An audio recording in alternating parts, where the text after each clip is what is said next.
welcome to the 262 News Crew. I'm Katie Weber. And I'm Jessica Creech. Tonight's global story is Kenya's pipeline explodes, flattening homes and killing scores. This fire was located in Nairobi, Kenya. Fuel pipelines exploded in a popular area Monday morning, flattening homes, reducing bodies to dust, and an evacuation in fear of leaked fuel igniting. Also, some bodies were still bobbing in a stream nearby. 75 people died and expected to rise. Fire erupted at 10 a.m. People were siphoning fuel from pipeline in Tsunami slum. Victims severely burned or burned to dust. Some 1,818 people admitted to the hospitals in Nairobi. They were unclear why the accident happened, but believed the pipeline was punctured in an attempt to steal fuel. Sad. Yeah. Leaks are common in Kenya, but in 2009 there was a leak. Siphoned fuel and cigarettes lit this fire, though. Now we are going to Phil live in Kenya. Phil, We're live. can you hear us, Phil? Hey, this is Phil from Kenya, and I'm just reporting on the fire. Basically, all we have left is this burnt rubble over here. And there's actually 75 people that died and 118 admitted to the hospital. Now, all there's left is really a broken pipeline and the smell of gas that fills the air. Thank you. Back to you. Our national news tonight, it's about the post office, how the massive deficit could force the post office to cut mail delivery 1 day per week, or not even have mail post offices at all. This was told to Congress on Wednesday.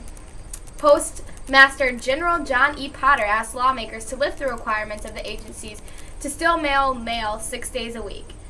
The total mail volume was 202 billion items last year, more than 9 billion less than this year before, the largest single volume drop in history. If this change is made, that doesn't necessarily mean an end to Saturday morning mail delivery. Previous studies have looked at possible of skipping some other days, such as Tuesday.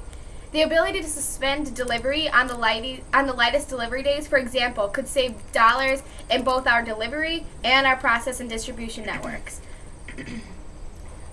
If it did become necessary to go 5-day delivery, Potter says we would do this by suspending delivery on the lightest volume days. A study done by George Mason University last year from the Independent Postal Commission estimated that going from 6 days to 5-day delivery would save the post office more than a $1.9 billion annually, while a Postal Service study estimated the savings at $3.5 billion. And now we have Phil at a post office talking to a post person about the mail issues. I'm here with Alice Bednarik, a U.S. Postal Service person, and I basically just got a few questions for her about the new situation. How is the postal issue right now affecting your job? Well, my job is pretty much being eliminated because the volume is so much lower and we're losing our machine at the Sussex Post Office. Most likely I'll have to try and find something at another office, possibly Pewaukee. Possibly I'll be a carrier again. I'm not really sure. I mean, do you have any other insight on this about like why there's so much debt or anything? Well, a lot of it is the mail volume has gone down dramatically. The internet has affected people. A lot of people are paying their bills online. You know, there's a lot less mailing going on, so there's a lot less money coming in, so. All right, thank you for your time. Thanks. Back to you. Wow. And now for our local news, a man busted driving drunk from Sussex to Delafield. Robert D. Purism, 60, pulled over at 10:41 p.m. Monday night, going 63 in a 45 near North Shore Drive in Maple. That's dangerous. Yes, very. It was his fourth operated while intoxicated driving from Sussex to Delafield. He told the officer he had a few drinks, and he fell while getting out to do the field sobriety test. He had 2 pending warrants for his arrest for drunk driving. He was convicted of OWL, in 1996, 1998, and 2001. 1 year in Waukesha County Jail and $2,000 for his fines. Now, breaking news, the Oaks Mafia is out again. They're running through the streets of Sussex. I think I see them now.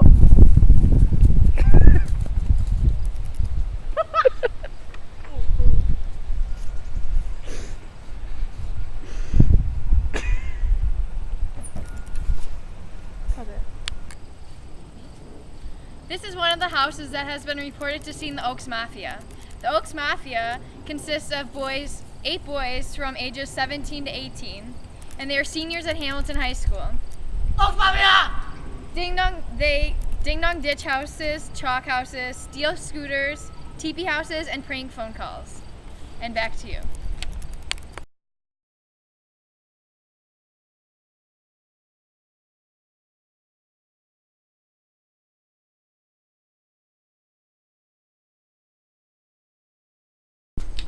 And now for Really with Phil Flegner.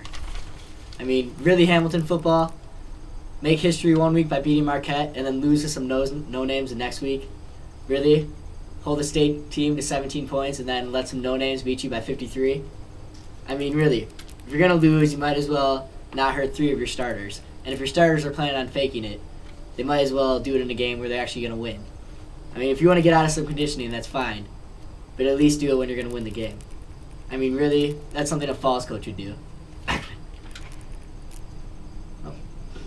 But really, Hamilton football, kick some ass tonight. CPOD.